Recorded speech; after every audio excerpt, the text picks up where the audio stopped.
వీరు పుట్టపర్తి మమత గారు 3 డేస్ క్రితం మన దగ్గరికి వచ్చారు. చాలా అనారోగ్యంతో చాలా ఇబ్బందిగా వచ్చారు. అమ్మ అసలు ఏం జరిగింది? 3 రోజుల క్రితం వచ్చినప్పుడు అసలు మీరు చాలా అనారోగ్యంగా చాలా ఉన్నారు. ఇప్పుడు చూస్తే చక్కగా మెరిసిపోతూ ఉన్నారు. 3 రోజుల్లో ఇంత మంచిగా జరిగింది కదా, ఏం జరిగింది, ఎట్లా జరిగింది చెప్పమ్మా? నాకు థైరాయిడ్ ఆపరేషన్ అయ్యింది.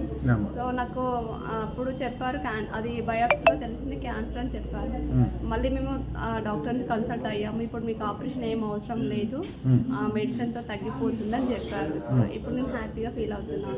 ఈ 3 రోజుల్లోనే మీకు ఏమీ లేదని అన్ని రిజల్ట్స్ తెలిసిపోయినాయి. చక్కగా అన్ని మంచి జరుగుతున్నట్టు మీకు కల్లో తెలిసిపోయింది. కూడా నా నెగిటివ్ ఎనర్జీ అంతా వెళ్ళిపోయింది. నాకు అమ్మవారి రూపంలో వచ్చి నాకు ఒక బొట్టు పెట్టి నెగిటివ్ ఎనర్జీని తొలగించాను.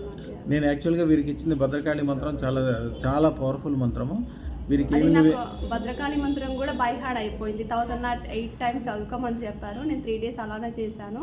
ఆఫ్టర్ దెన్ నేను 200 టైమ్స్ అలా నేను డైలీ ఎలా మూవ్ అయితే అలా నేను బై హార్ట్ చేస్తూనే ఉన్నాను. అది చదవడం వల్ల నా నుంచి నెగిటివ్ ఎనర్జీ పోతున్నట్టు, ఏదో తెలియని హ్యాపీ ఫీలింగ్ నాలో మూవ్ అవుతున్నట్టు అనిపించింది. నేను మొదటి నుంచి వీళ్ళకి అదే చెప్పాను, శుభం భూయాత్.